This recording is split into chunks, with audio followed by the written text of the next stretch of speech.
Estamos aqui, Senhor, mas uma certeza enorme nos envolve o coração, a Tua presença, Jesus. Prometestes que onde se reunissem 2 ou 3 em Teu nome, aí estarias.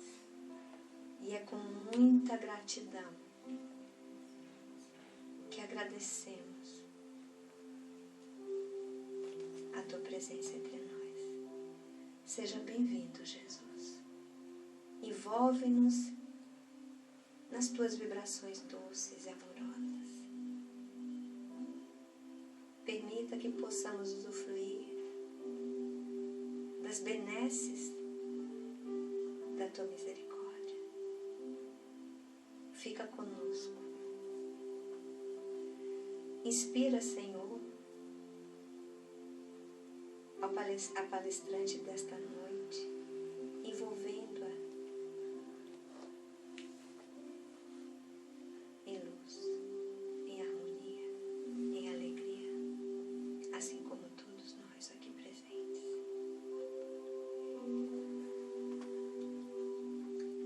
Agradecemos aos benfeitores espirituais ligados a essa casa, por tudo que fazem por nós.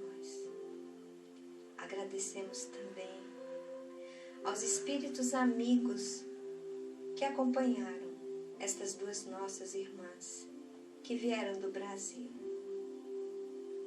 Que todos eles sejam muito bem-vindos em nossa casa.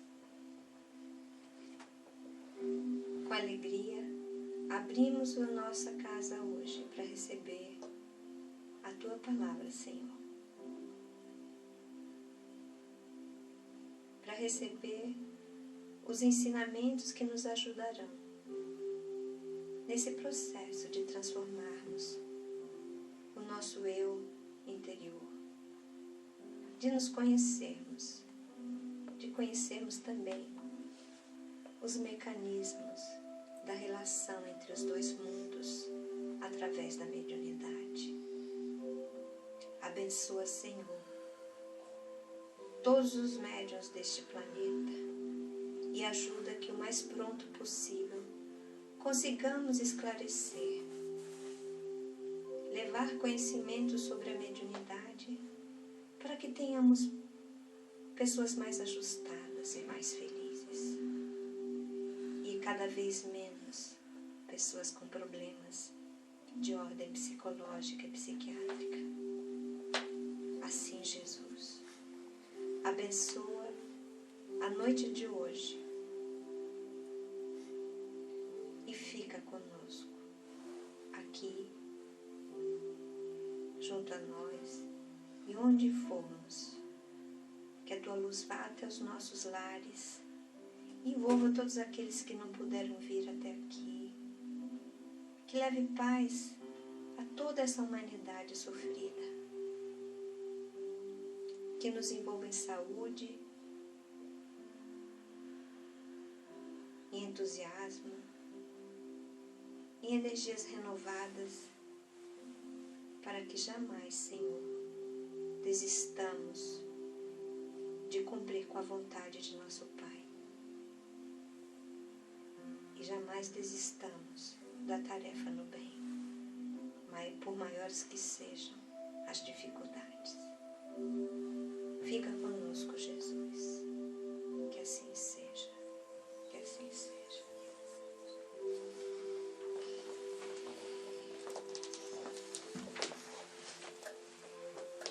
Bem, a palestrante dessa noite vai nos falar sobre o tema mediunidade, os riscos da mediunidade, como lidar com essa faculdade para que ela também seja fonte de bênçãos imensuráveis e não somente de tormentos, né? Como muitas pessoas acabam passando. A nossa irmã Joselma é a expositora espírita reconhecida internacionalmente. Ela é natural de Conselheiro Pena, Minas Gerais, é pedagoga com especialização em administração. Como espírita, ela só tem 10 cargos. Só tem 10 casas. Ela é presidente da Sociedade Espírita Maria Nunes, de Belo Horizonte. Eu vou falar. É membro da coordenação geral. É bom que o povo saiba, sabe? Porque o pessoal pensa que não é, pensa que é fácil. É membro da coordenação geral da Pomada do Vovô Pedro. É presidente do Conselho Espírita Municipal de Belo Horizonte. Membro do Conselho do Hospital Espírita André Luiz. Membro do Conselho da Associação Espírita Célia Xavier, é colaboradora da União Espírita Mineira, presidente do Grupo Espírita Arthur Bernardes, de Santa Luzia, Minas Gerais, membro da equipe de tratamento da Sociedade Espírita Maria Nunes, colaboradora da Revista Espírita Verdade e Luz, em Lisboa, colaboradora e amiga do médium João Nunes Maia, que já desencarnou, e que psicografou uma infinidade de livros, alguns ainda inéditos, entre eles Francisco de Assis e Médiuns, ambos ditados pelo Espírito Miramês. A Joselma também colaborou na organização administrativa de dezenas de casas espíritas e compilou o livro Linha Direta com Deus. Dando as boas-vindas e agradecendo a nossa irmã, nós passamos a palavra para que ela possa fazer a sua palestra para nós. Boa noite. Na verdade, algumas dessas funções aí, nós já fizemos uma pequena correção no Google, porque algumas a gente já mudou, mas estamos atuando e agindo. E para nós é uma alegria podermos participar dessas atividades. Não é por desequilíbrio ou por falta de o que fazer. Eu me lembro uma vez que eu quis me recusar a aceitar uma determinada tarefa e o presidente da União Espírita Mineira na época me disse assim: Joselma, toma conta do cargo para nós. Eu falei: tomar conta do cargo? Você está alegando que não tem tempo. Mas você ficando no cargo, pelo menos, se você nada fizer, pelo menos você vai tomar conta do cargo para que pessoas menos vigilantes não assumam o cargo e desequilibrem o trabalho. Se você nada fizer e tomar conta do cargo para nós, você já vai estar fazendo muito. Então, com esse objetivo, eu me lembro que na época eu aceitei, assim, constrangida, porque a gente quer fazer muito. Mas eu falei, se essa função tão discreta de tomar conta do cargo, se ela ajudar, então eu vou ficar, né? Então, às vezes, a gente assume, não é porque a gente quer avançar no pedaço maior do bolo, é porque outros ainda se colocam em posição de muita timidez e recuam diante do convite para o trabalho. Então, aqueles que já se encontram a caminho se sentem no compromisso moral de dar sequência até que venha alguém e faça um leve, né, no peso e prossiga, né? Então, é uma alegria muito grande para mim, para Edinar, que está vindo aqui pela primeira vez, estarmos aqui com vocês. Para mim, que já vi uma vez, eu senti uma alegria muito grande. Uma alegria quase inexplicável, assim, tomando conta da gente, pela oportunidade de estar aqui, rever os amigos, rever os companheiros da Áustria. Meu Deus, sair... Puxa, eu sei que não é tão fácil assim, sair de lá para vir aqui para dar um apoio para a gente. Recebi um recado da Itália que te desse um abraço, que receberam o convite e não puderam vir também. E eu estou me sentindo muito bem para estar aqui conversando com vocês. E eu digo conversando porque eu não vou trazer novidade, como sempre. Eu não tenho novidade para trazer para ninguém. Eu tenho oportunidade de refletir com vocês, a partir da experiência que a gente vai adquirindo, eu vou ter a oportunidade de refletir com vocês a respeito da mediunidade, né? eu espero que todos nós possamos sair daqui com alguns pontos importantes para continuarmos refletindo. E que isso possa servir de alavanca para cada um de nós no trabalho que devemos realizar. Quando nós ganhamos um presente ou até mesmo adquirimos um objeto de valor para nós, já não falo nem o aspecto, o valor material, mas que tenha valor para nós. Eu vou pegar um exemplo qualquer. Quando nós, por exemplo, temos condições de adquirir um veículo que vai ser abençoado para transportar a nós mesmos para as diversas atividades que realizamos. Quando nós adquirimos um veículo, nós temos o maior cuidado com ele. Nós temos o maior carinho com ele. Ai de alguém que der um arranhãozinho. Ai de alguém que encostar ou bater mal a porta. Mas nós ficamos assim, parece que tira um pedaço do nosso corpo, né? A gente fica naquela ansiedade de proteger aquele bem que recebemos. E a alegria é muito grande, afinal de contas, não é tão simples assim, por vários motivos, nós possuirmos um veículo. Seja ele qual for, seja bicicleta, moto, carro, não importa. Mas termos um veículo é de extrema importância na maioria das vezes para que nós possamos desenvolver até mais de uma tarefa. Porque se a gente tiver que se deslocar apenas com os nossos recursos, ônibus, trem, bonde, às vezes nós não damos conta de todas as tarefas. É interessante. Nós zelamos tanto por esse bem, porque ele é de extrema importância para nós. E o Espírito, quando recebe o corpo como abençoado instrumento de evolução, deveria estar consciente também que este veículo merece todo o nosso cuidado. Que este veículo merece todo o nosso carinho e toda a nossa atenção, porque, afinal de contas, este veículo é instrumento não apenas de nos levar aqui ou ali, mas ele é instrumento abençoado da nossa evolução.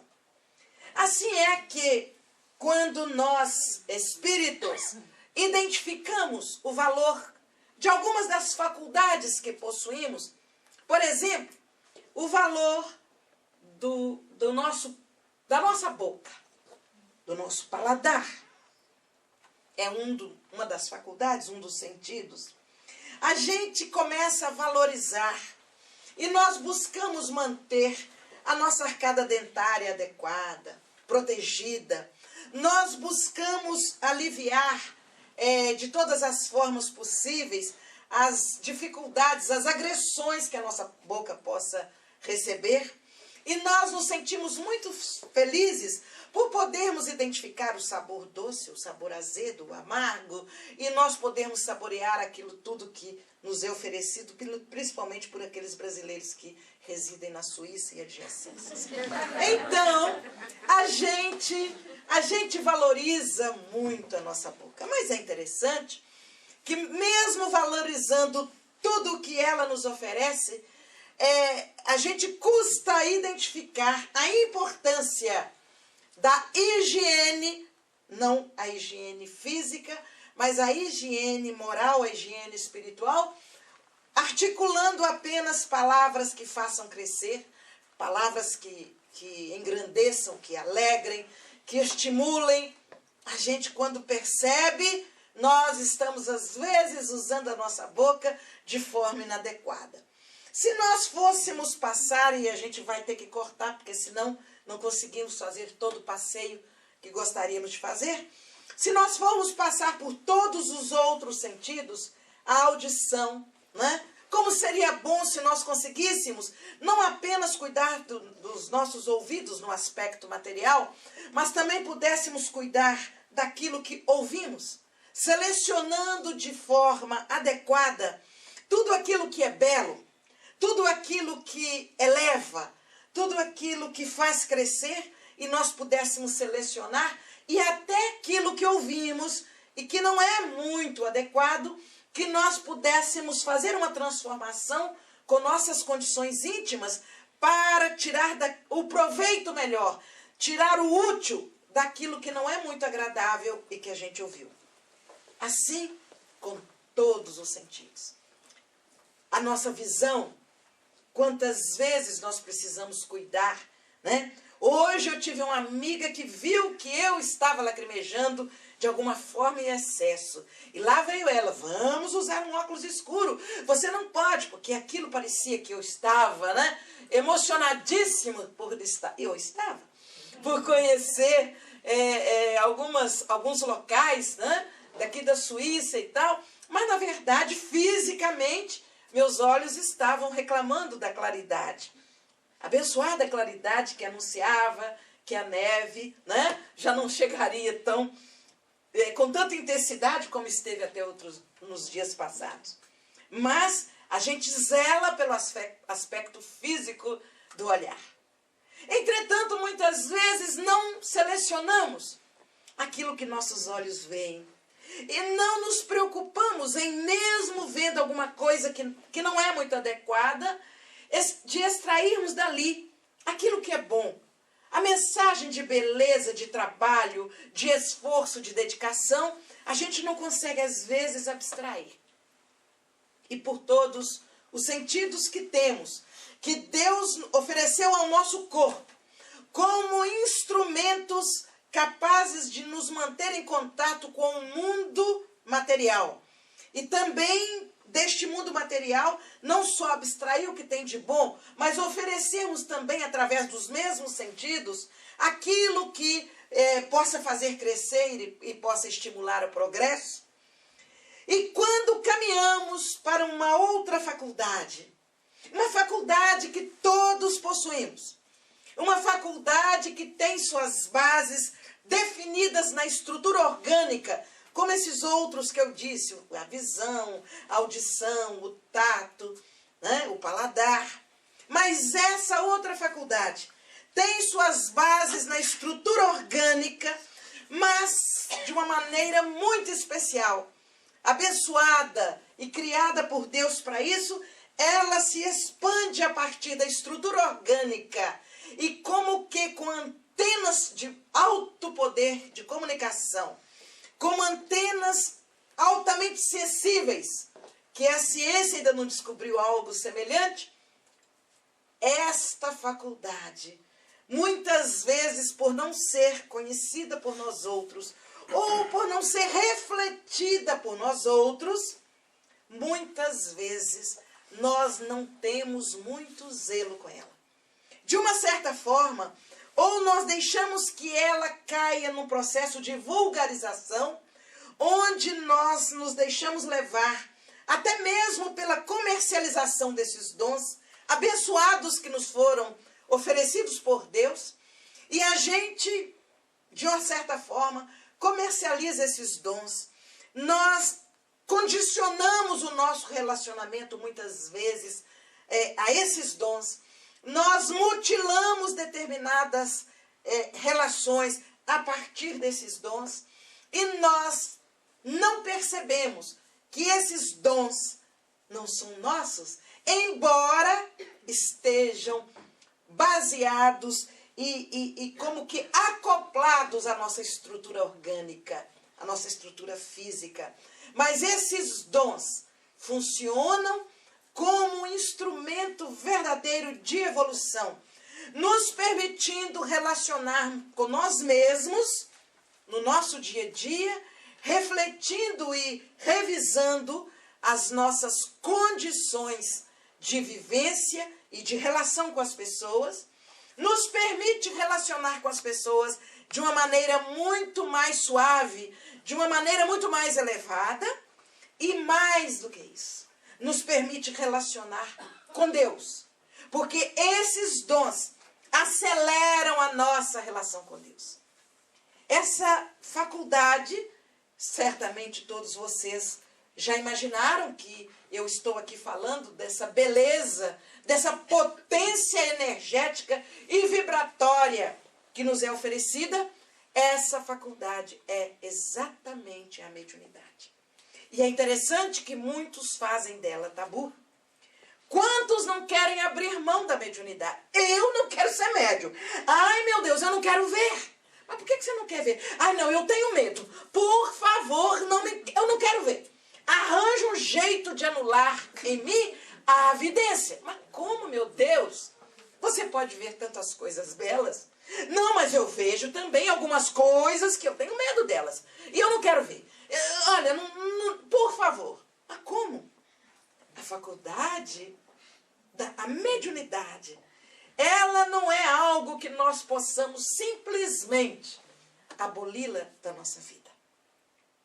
É um recurso, e eu repito, eu estou repetindo isso, para que nós assimilemos.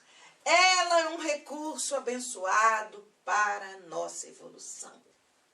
Então, a cada vez que nós pudermos, em vez de vulgarizar este dom abençoado que temos, que é a mediunidade, nós possamos valorizá-lo em nós e trabalhar com ele com naturalidade, certamente nós estaremos ganhando muito.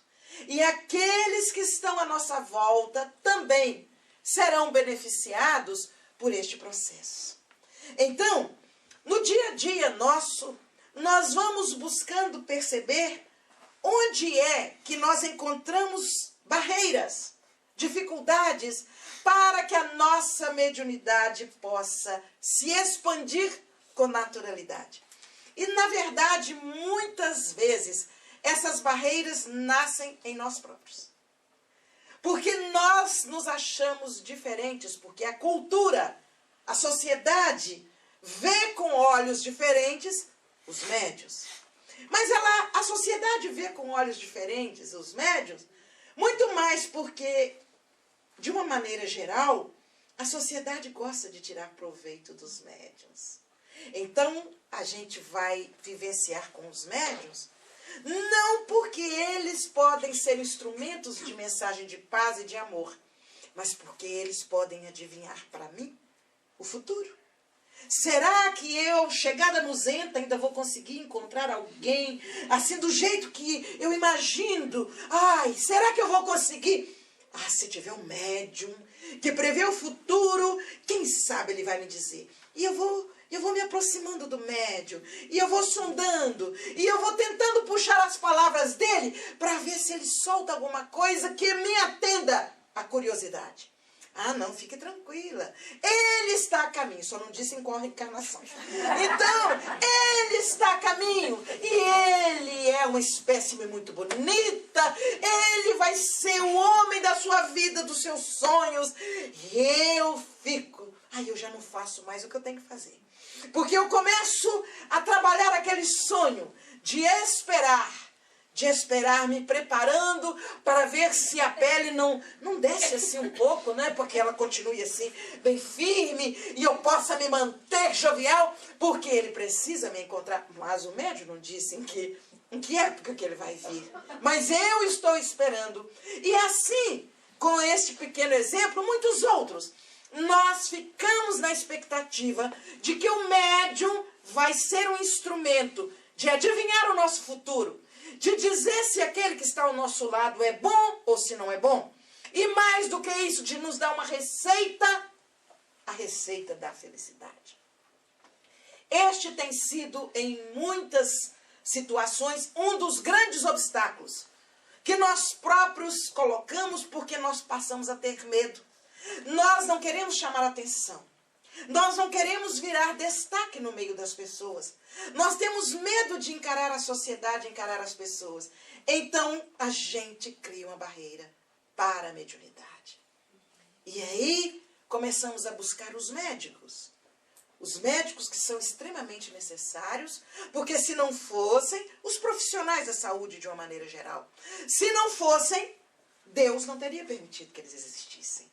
E são eles exatamente que permitem que nós, enquanto encarnados, possamos ter vida saudável, em harmonia, porque esses profissionais permitem o equilíbrio de todos os nossos órgãos, de todos os sistemas do nosso corpo físico e do nosso psiquismo.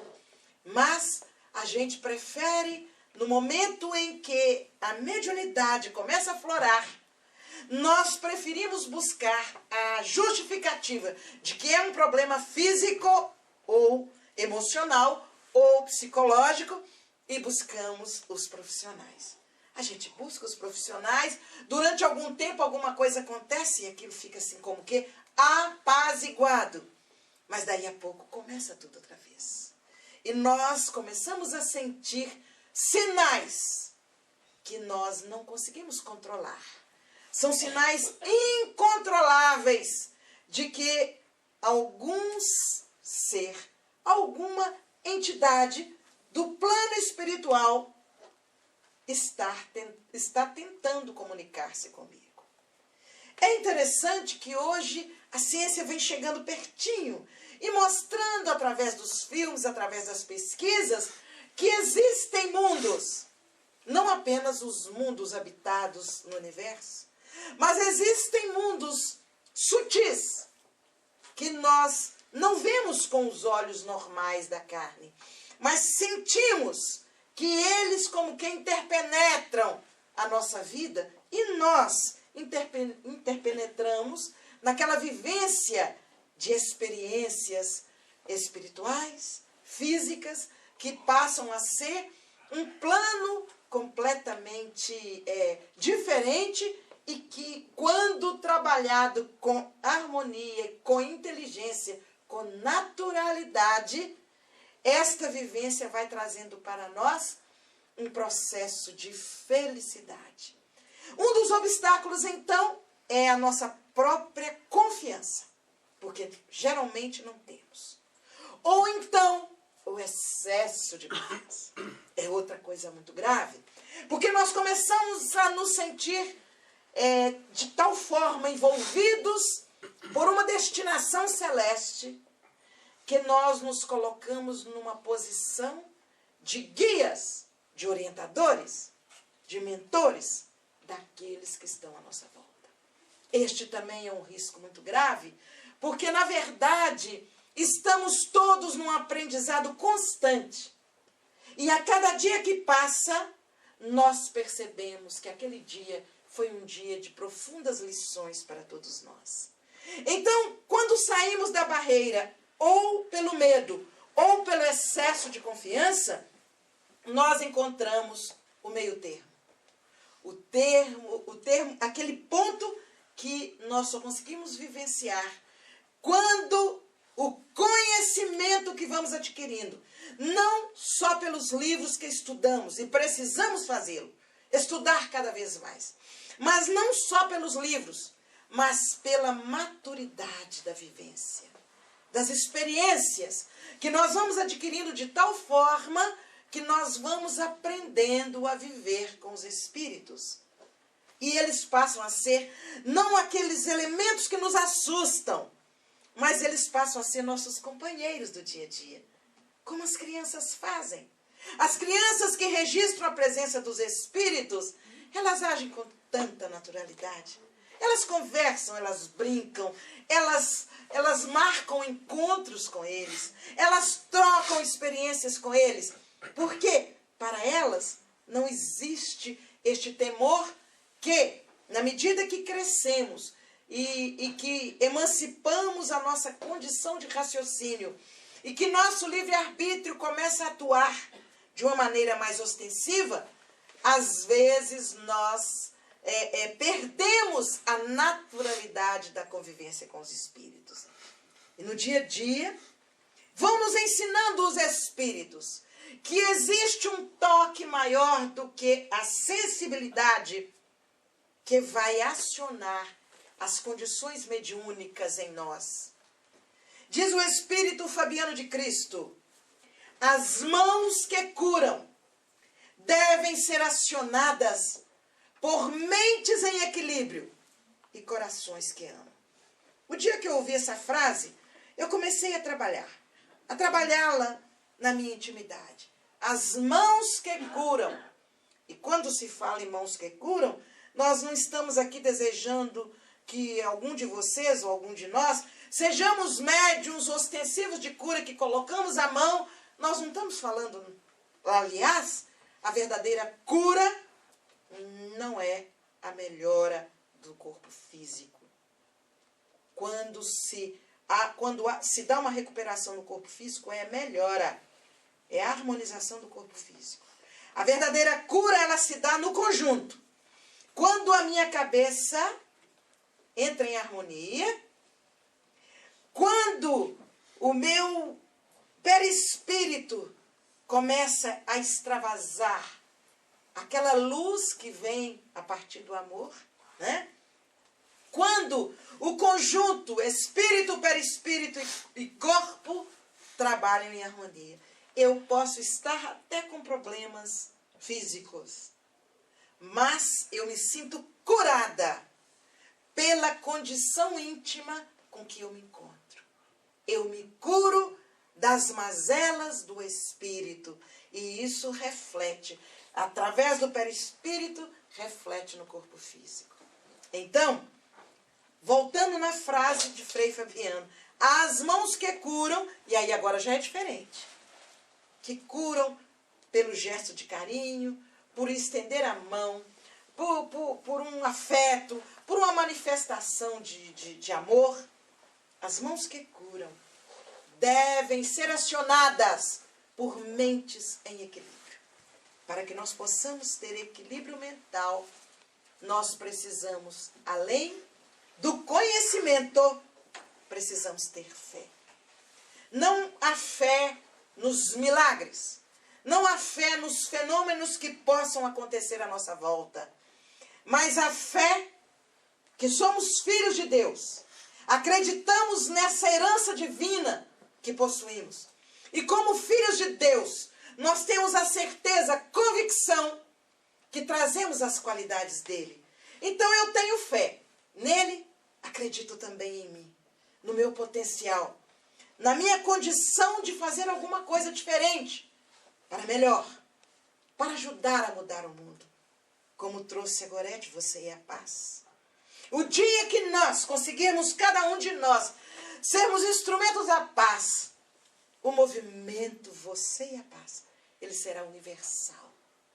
Hoje precisamos nos movimentar, fazer caminhadas, oferecermos prêmios àqueles que estão na linha de frente do movimento da paz.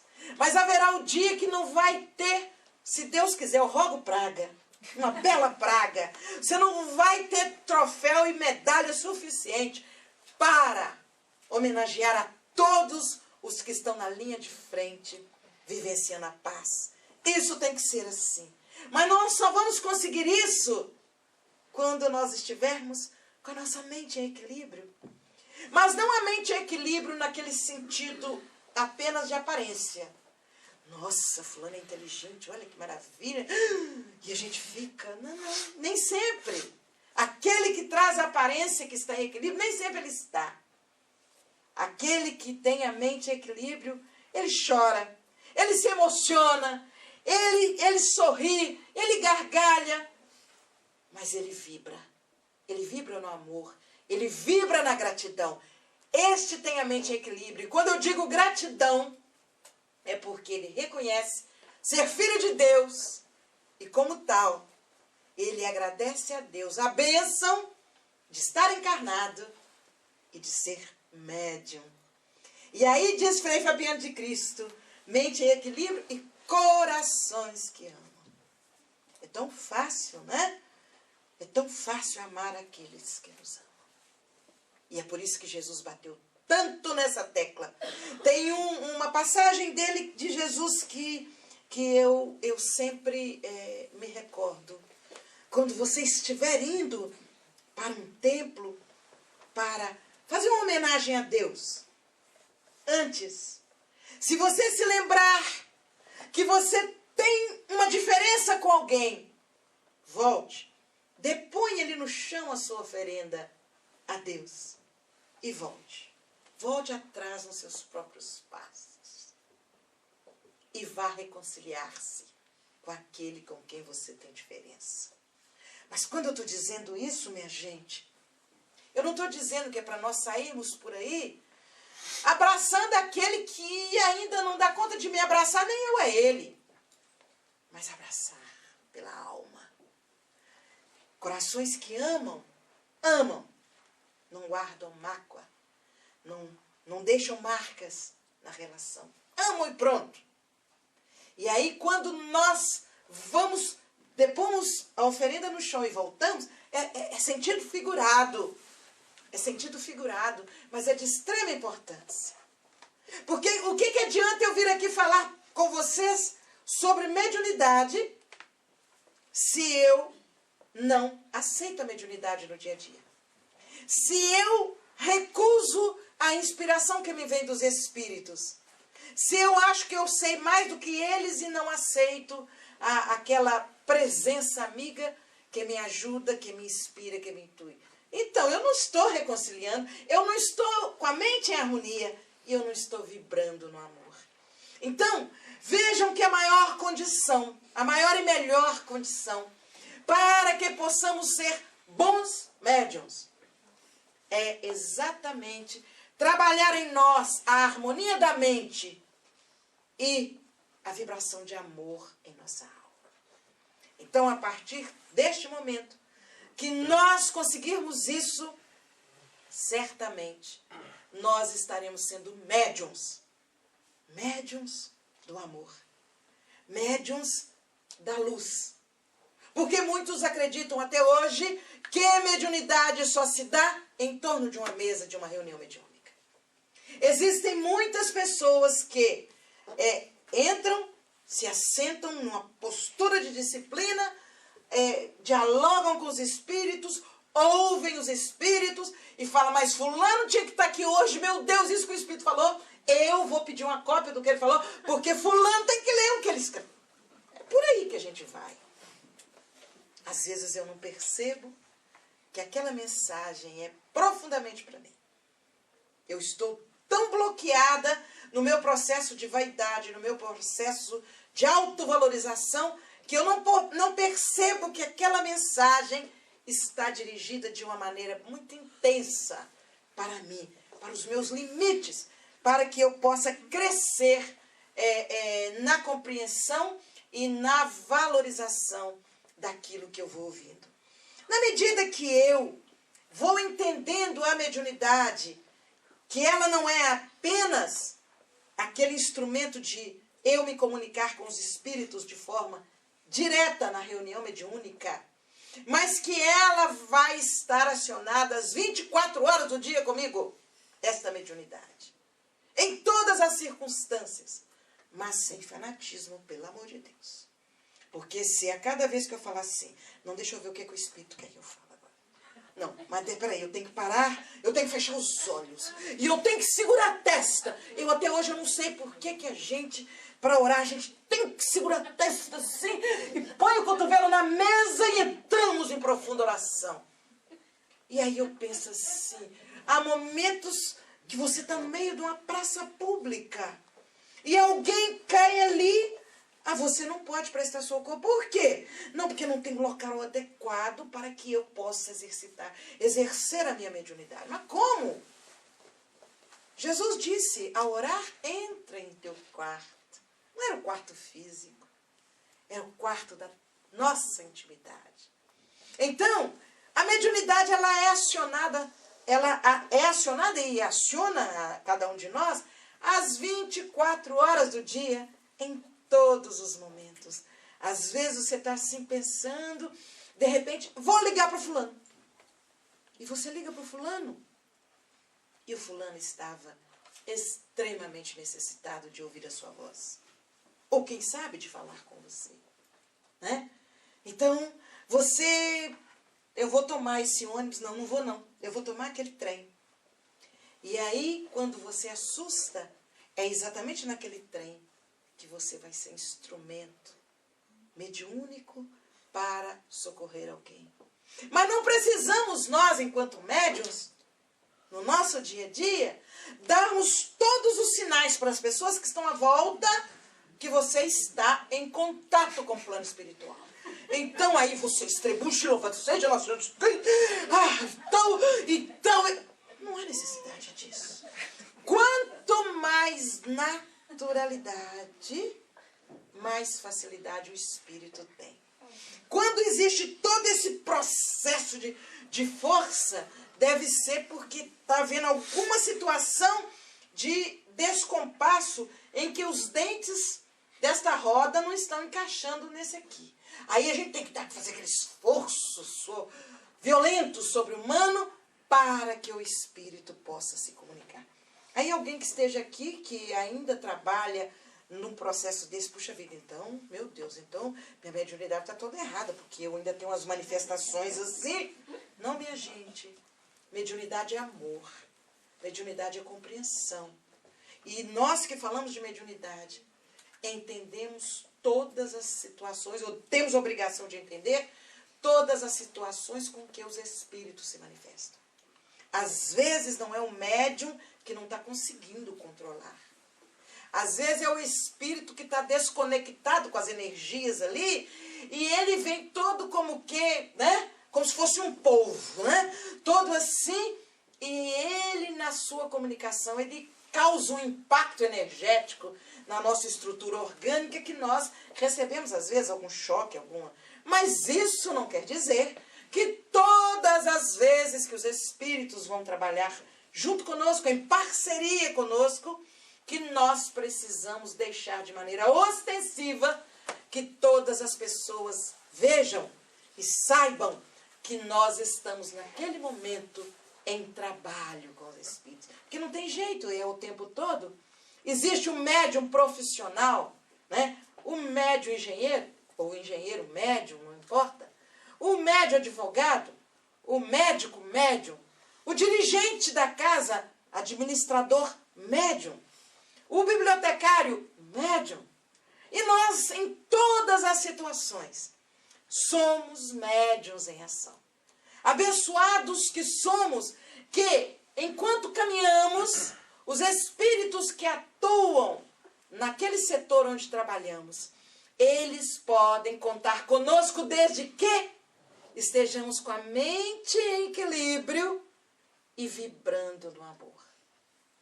Pode ser que alguém esteja aí perguntando, mas e os casos dos médiuns, dos espíritos que nos ajudam e que muitas vezes se comunicam através de médiuns, quem sabe, moralmente despreparados. E o livro dos médiuns aborda este aspecto. É que, dizem os espíritos, na falta de instrumento mais adequado, vai aquele que está mais à mão e disponível. Acho que vocês conhecem aquela história do burro manco, né?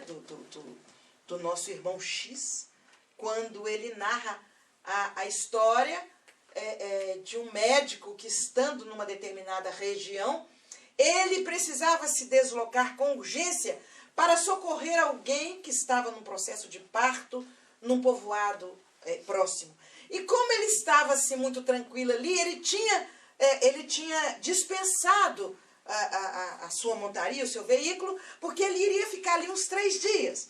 Então, de repente, vem a necessidade. Ele recebe um recado urgente que ele tinha que voltar para socorrer alguém. E ele busca nas regiões próximas, ele busca montarias de raça, cavalos de raça.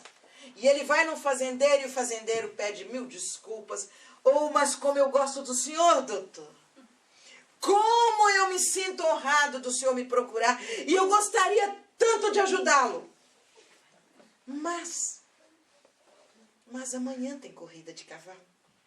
Meus cavalos não podem ficar cansados. Eu preciso descansá-los, porque a competição amanhã é muito importante. E eles não podem, eu não posso, imagina, colocá-los na estrada agora. Eu não posso. O senhor vai me desculpar. E ele bate numa porta, ele bate na outra, ele bate na outra. E aí, de repente, aquele médico já assim aflito, ele passa por uma pessoa muito humilde. E conhecido dele também. Como é que vai, doutor? Eu estou aflito. Eu estou muito aflito que eu preciso voltar para socorrer alguém. Mas eu não estou conseguindo encontrar alguém que possa, um cavalo que possa me levar. Ele disse, doutor, O meu burro é manco. Meu burro é velho. Meu burro vai mais devagar. Mas se o senhor quiser, ele é todo seu. Leva, doutor. E o médico, vibrando de alegria, montou naquele burro manco. Velho, cansado, acho até que meio cego. Mas aquele burro manco levou. Porque os de raça estavam sendo poupados para um evento social. Às vezes, os médiuns que têm condições, os médiuns que têm a bênção de frequentar uma casa onde estudam evangelho, doutrina espírita, onde podem buscar recursos para cada vez crescer mais. Esses médiuns que podem oferecer tudo, eles se poupam para os momentos sociais. E aí, os espíritos amigos, na hora da necessidade, buscam um burro manco, que nem eu e tal, né? Porque aqueles outros com mais capacidade colocam condições para trabalhar a sua mediunidade ou utilizar a sua mediunidade para fazer o bem. Eu sempre digo que o médium, no seu dia a dia, para poder se manter com a mente em equilíbrio e vibrando amor no coração, ele precisa, além do estudo, ele precisa de algo que funciona como verdadeiro escudo protetor, que evita, não impede, evita que espíritos menos esclarecidos possam assediá-lo. É o trabalho no bem. Aí alguém vai me dizer assim, mas aqui na Suíça não tem onde trabalhar, não. Você está achando que aqui é igual lá no Brasil, que vocês têm um campo de trabalho? Ora, lá tem um tipo de trabalho. E aqui tem outro. Não vai ser eu que vou ditar para vocês. Que alguém aqui pode estar querendo jogar uma argola no meu passo, né? Então diz para mim o que é que eu posso fazer. Cada um vai pensar. Mas um trabalho, além daquele que a Casa Espírita oferece, e que de alguma forma nós vamos assim nos aproximando devagarinho, né? Aí a gente fala assim, mas na Casa Espírita é tão difícil. Eles não delegam, eles não abrem espaço, eu não tenho jeito, como é que eu chego para trabalhar? Vai que nem gatinho assim, devagarinho assim, e vai chegando, sabe? Fala, olha, você quer que eu ajude em alguma coisa? Vai limpar, tira a poeira das cadeiras, mas aqui não tem nem poeira. Então faz alguma coisa, sabe? Faz alguma coisa. Fala, olha aqui, olha, eu encontrei essa mensagem tão bonita, tem umas paisagens bonitas. Eu trouxe aqui, você dá uma olhada. Você quer projetar? Quem sabe vai valer a pena? E nós vamos inventando tarefa.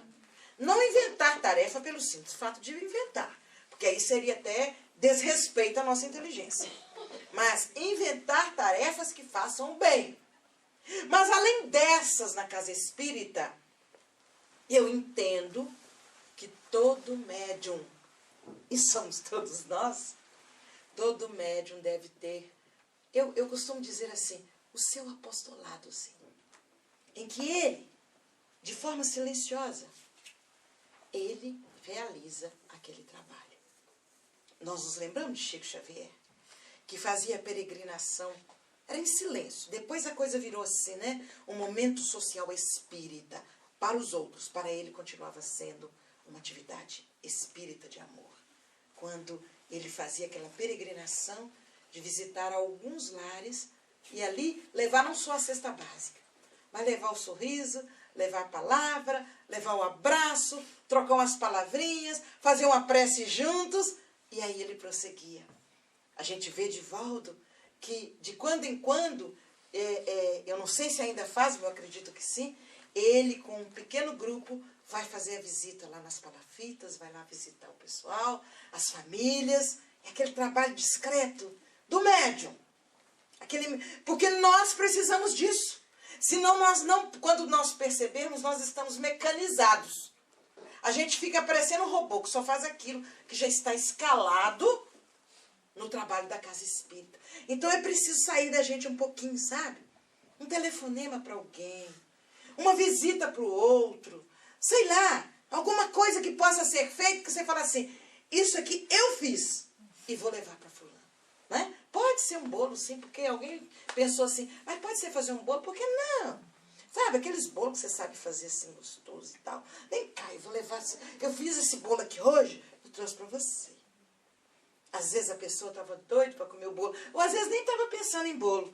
Mas o gesto do médium de gastar um pouco do seu tempo e fazer alguma coisa para aquela pessoa gera um processo de gratidão, às vezes que caminha para o resto, para a eternidade. Você pode, fulano não presta, fulano é danado, mas eu tenho a gratidão por ele, sabe por quê? Porque teve um dia, sabe? E aí a pessoa lembra. Então, é esse trabalhar a nós próprios, enquanto médiuns, de uma maneira simples, de uma maneira discreta, é que gera, principalmente em torno de nós, as energias de amor e de gratidão e tira a gente dessa mecanização de fazermos alguma coisa porque eu tenho que fazer.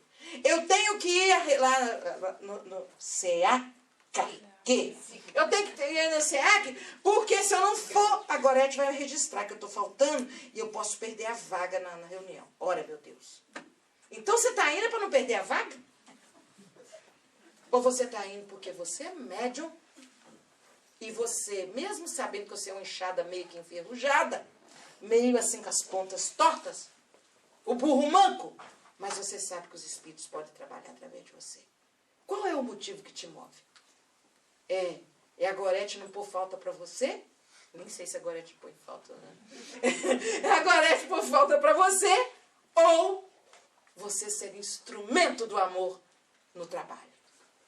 Ah, lá se eu... Quantos falam assim, não, se eu faltar mais de sei lá quantas vezes, eu vou perder o direito. O médium tem direito de frequentar a reunião. É direito ou é compromisso? Quando é convidado, quando é convocado. E é engraçado que os médiums acham que ele só vai ser médium quando estiver ali sentado. Puxa vida, tem tantos anos que eu estou aqui. E até hoje, olha para você ver, o outro chegou ontem. Já está na mesa. Já está lá, ó, fazendo não sei o quê. Ai, meu Deus do céu. Eu estou aqui há tantos anos, eles nem me veem. Não sei porque que tem gente rindo aí, não tem nada com isso. Apagado. Então, vejam bem. Quem diz que para ser médium tem que ser chamado para sentar-se à mesa, fazer parte da elite? Tem gente que fala assim, né? Reunião mediúnica é elite. Elite dos necessitados, dos devedores, dos comprometidos. É uma senhora elite. Daqueles que devem mais do que os outros. Então, na verdade, eu não tenho que fazer parte da elite dos devedores. Graças a Deus, eu não estou no meio deles, eu não sou tão devedor. Mas eu tenho que fazer parte do médium que, com humildade, senta no auditório e sustenta. E sustenta. Isso é uma belíssima mediunidade.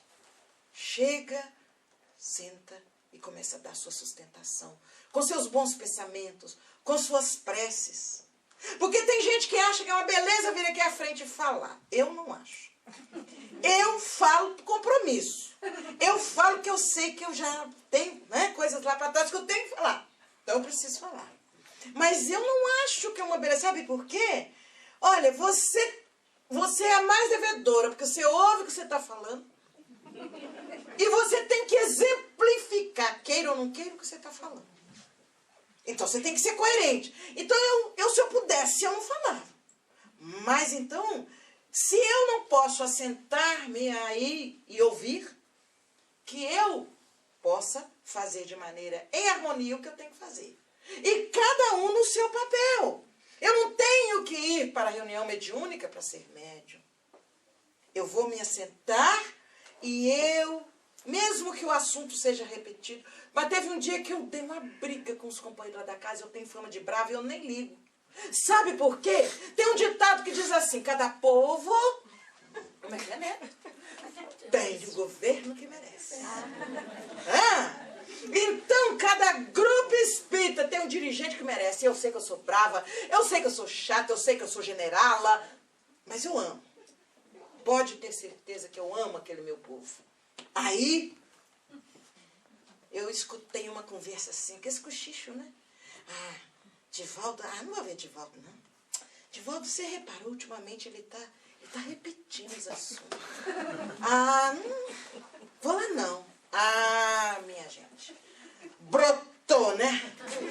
Brotou aquele general de dentro de mim e eu chamei para uma reunião. Falei, vem cá, nós vamos assistir o Divaldo. Não é simplesmente para ouvir história nova. Nós vamos assistir o Divaldo para dar apoio ao médium que se movimenta e que se desloca e quase que se mata no esforço de divulgar a doutrina. Nós vamos ver o Divaldo, nós vamos assistir o Divaldo, é porque os espíritos que são levados até o ambiente onde ele está, para serem tratados, para serem esclarecidos, para serem preparados para a reencarnação, precisam da energia grosseira dos médiuns como nós, para que eles possam renovar o perispírito deles para uma reencarnação mais leve, para a melhoria de cada um deles. Então nós vamos. Não, José Manuel, não, é porque parece que aí você fica assim, não precisa falar que ouviu, né, para não ficar, né? Então você fala assim, não, é porque é minha intuição, sabe? Aí tem uns que falam assim, nossa, a Joselma tem um espírito fofoqueiro perto dela, né? Que nunca vi assim, ela descobre uns negócios. Uma parte é, sabe, um negócio? Tem umas casas espíritas lá no Brasil, uma casa principalmente fala assim, não vamos chamar a Joselma aqui, porque ela fala sobre encomenda. Ela fala sobre encomenda, porque eu não sabia umas coisas que estavam acontecendo lá, e eu fui falando, e aí eles falaram, não vão trazer ela aqui mais não, ela fala sobre encomenda. Aí a dirigente chamou, ela contou tudo que estava acontecendo aqui, ela veio e falou, não dá para falar para nós mais. Eu falei, paciência, né? Então, aí aquelas pessoas, e olha, foi a coisa mais linda, um auditório com aquela fila imensa, eu escalei alguns para irem mais cedo, né? E põe em bolsa, e põe blusa, e marca daqui, e marca dali. Fizemos aquelas 2 filas imensas assim, éramos uns 50 da casa. E aí eu dizia para eles, bateria de sustentação, prece. Aí, e todo mundo eles tentavam, aí eles ficavam, né? De repente, no meio da fala, quando o Divaldo foi falar, porque já... Eu vi que ele ficou meio que sem voz. E eu só disse, garganta. Aí o outro, garganta. E daí a pouco, todo mundo projetando energia para a garganta do Divaldo. E daí a pouco, tá lá, Jesus! E ele continuou falando. Naquela época que Divaldo falava com toda a sua força, né? Olha, eu tô contando isso aqui, não é exagero, não. Aconteceu mesmo isso. Então, por quê? Porque aqueles médiuns que achavam que tinham que ir ali para um médium, Divaldo, contar histórias novas para eles, que eles não iriam memorizar, que eles não iriam fazer esforço nenhum para melhorar, que iam apenas colecionar. Eu ouvi uma historinha nova. Eles tiveram que aprender assim, na força do comando, da mão de ferro, né? Que médium não está aqui para ser servido. Médium está aqui para servir. Uma vez eu ouvi de um umbandista, eu não entendo muito, eu nunca tive muito tempo de pesquisar, mas um umbandista disse assim, filho de Ogum não tem querer. E eu disse para ele, o que você quer dizer com isso? E ele disse assim, médium que veio para servir, ele não tem que ter vontade de fazer opção. Ele tem que estar de prontidão, às 24 horas do dia, à disposição dos espíritos amigos que precisam ir trabalhar através dele. E eu falei, puxa vida, que coisa bonita, vamos refletir a respeito disso. nós não temos querer, nós precisamos. Quando eu falo não temos querer, gente, eu não estou querendo dizer que tem que cortar o livre-arbítrio. Vocês estão entendendo a linguagem figurada que eu estou usando. Nós não temos que ficar colocando condições para o nosso trabalho mediúnico. Nós temos que oferecer o nosso canal mediúnico para que o bem se faça. Na medida que isso acontece, o livro dos médiuns fala, no capítulo 18, nos inconvenientes e nos perigos da mediunidade, quando ele traz para nós aqueles 3 pontos importantes. A fragilidade do corpo físico, as condições mentais e a mediunidade nas crianças, o perigo de trabalhar, de antecipar o trabalho mediúnico com as crianças. Kardec aborda esses 3 pontos como pontos inconvenientes para o desenvolvimento de um bom trabalho mediúnico, né? Quando nós estamos com o nosso corpo físico fragilizado ou excessivamente atendido, né? Então você come em excesso, você se permite regalias em excesso, e quando você menos espera, você é chamado para trabalhar mediunicamente. Não por alguém, nossa dirigente, mas o espírito. O fulano está em tal lugar, vamos buscar a ajuda dele. Às vezes não vai nem tirar a gente do lugar. Vai buscar a nossa contribuição energética. E eu acabei de comer um porco inteiro, ou um pernil inteiro, para diminuir o exagero, né? Eu acabei de me entregar ao gozo das minhas satisfações instintivas. E os espíritos chegam, batem à minha porta, e o médium está de férias. O médium está de recesso, porque exagerou com o corpo físico, com o alimento, com os prazeres em excesso, né? Outras coisas, outras situações, as mais simples. Às vezes eu vou com uma roupa tão justa para a reunião mediúnica, e aquilo está me apertando. Eu coloco uma cinta porque eu quero ser esbelta, eu não quero que ninguém veja que eu dei, né? Ao contrário, já viram que eu dei uma emagrecida básica. Então, aí eu coloco aquela cinta. E como é que eu tenho liberdade de deixar que meu corpo físico seja instrumento dos espíritos? Porque eu nem respirando estou direito, né? Então, minha gente, cuidado com o corpo físico. Instrumento abençoado para que o trabalho mediúnico se dê, né? Mas, ao mesmo tempo, cuidar da saúde. Porque se eu não cuidar da saúde, eu sei cuidar do meu corpo, do meu carro, né? Do meu veículo. Eu ponho gasolina, ponho óleo, levo na oficina, faço revisão. Eu não faço revisão do meu corpo físico. Aí eu estou sem tempo. Não, depois eu cuido. Não, agora. E a gente não percebe que às vezes uma coisinha deste tamaninho, que até que hora que eu podia falar? Já passou? Não, tem 5 minutos. Desculpa, porque eu acabei esquecendo de perguntar. Me perdoa, gente. Eu também esqueci. Então, eu me esqueço que esse corpo físico precisa estar em harmonia na área da saúde também. Às vezes um problemazinho pequenino, que não parece nada, ele pode ser um sinal. O corpo físico está gritando para que eu cuide dele. Mas também que eu não seja Maria Farmácia, né? Que qualquer coisinha eu corro para buscar. Ou seja, em tudo, o bom senso. E na medida que eu cuido do meu corpo físico, aí vem Kardec e diz, quando o corpo físico está fragilizado, os espíritos às vezes precisam dar chance ao médium de cuidar do corpo. E às vezes eles se afastam um pouco. Olha que coisa séria. E a gente não cuida disso, né? E aí ele fala também nos aspectos da saúde mental. ele diz: quantos médiuns, na verdade, estão em desarmonia mental e precisam passar verdadeiramente por um tratamento, por uma harmonização. Por isso eu disse naquela hora, mente em equilíbrio. Então ele precisa estar em condições para ele poder ser o primeiro, entre aspas, doutrinador.